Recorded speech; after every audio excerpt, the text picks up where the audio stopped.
NTV निष्पक्ष, सत्यता की कसौटी। लखनऊ के माध्यमिक भवन में राष्ट्रीय अध्यापक कल्याण प्रतिष्ठान की प्रदेशीय कार्यकारिणी समिति की बैठक की गई। इस बैठक में माध्यमिक शिक्षा राज्य मंत्री स्वतंत्र प्रभार गुलाब देवी ने शिरकत की। उन्होंने कहा कि सरकार शिक्षकों की मूलभूत सेवाओं को ध्यान में रखते हुए हर तरह की मदद देने को तैयार है। और क्या कुछ खास कहा, आइए उस वीडियो का रुख कराते हैं। माननीय मंत्री जी का हम सभी लोग विभाग की तरफ से स्वागत करते हैं, अभिनंदन करते हैं, धन्यवाद ज्ञापित करते हैं कि उन्होंने इस महत्वपूर्ण कार्य के लिए अपना समय प्रदान किया। मैडम, हम अवगत कराते हैं कि ये बैठक जहां प्रतिवर्ष साल में 2 बार होनी चाहिए थी, वहां 2009 से 15 साल के बाद अब ये बैठक हम लोग आहूत करा पा रहे हैं।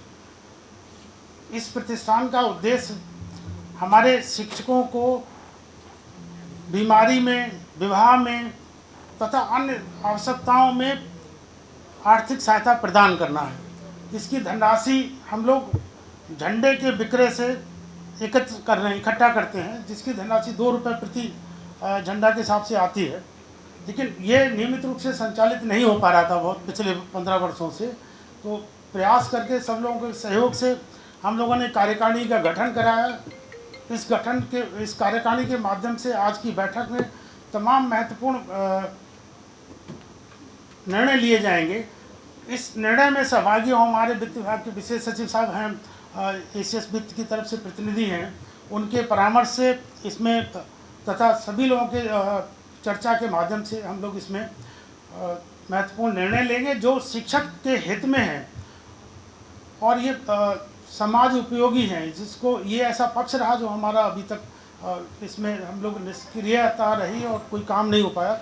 ये 15 साल के बाद हम लोग इसका बीड़ा उठाए हैं कि इसको बहुत अच्छे ढंग से संचालित करना है, ताकि शिक्षक की जो समस्याएं चिकित्सा पूर्ति की सदन में तमाम जगह आती हैं, उसको हम लोग कुछ हद तक उसका समाधान कर पाएँ। मैं माननीय मंत्री जी से अनुरोध करना चाहूँगा कि जो है इस अवसर पर अपने आशीर्वचन के रूप स्थित हमारे माध्यमिक शिक्षा विभाग के निदेशक जी, साथ में बैठे हुए अन्य पदाधिकारीगण और इस बैठक में आए हुए सभी मेरे बंधुजन, बहुत ही महत्वपूर्ण बैठक है। राष्ट्रीय अध्यापक कल्याण प्रतिष्ठान की स्थापना के संबंध में आज बताया जा रहा है। इतने दिनों के बाद पहली बार मेरे नेतृत्व में ये बैठक हो रही है। कई बार शिक्षक मुझसे मिले एडेड कॉलेज के, उन्होंने कहा कि जो राजकीय विद्यालय हैं उनके लिए तो सरकारी सुविधा मिलती हैं इलाज के लिए, लेकिन हमारे लिए कोई भी सुविधा नहीं मिलती है।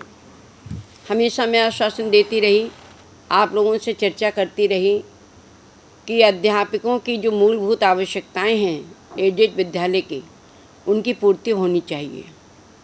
क्योंकि सरकार से ऐसी व्यवस्था नहीं है, तो हम जो भी माध्यम बने, चाहे वो झंडा बिक्री से बने या जो भी आज निर्णय लिया जाएगा उससे बने, उन लोगों की आवश्यकताएं शादी की है, बीमारी की है और घर की बहुत सी आवश्यकताएं होती हैं, मकान बनाने की है, जो मूलभूत आवश्यकताएं हैं उनकी पूर्ति हो सके।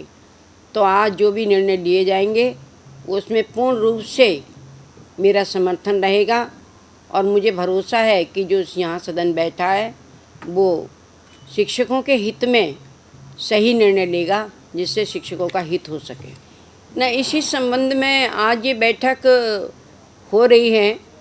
अभी बताया था शिक्षा निदेशक जी ने कि ये 15 के बाद अब ये बैठक हो रही है, तो उनकी समस्याएं जो हमारे सामने आई हैं तभी ये बैठक की जा रही है।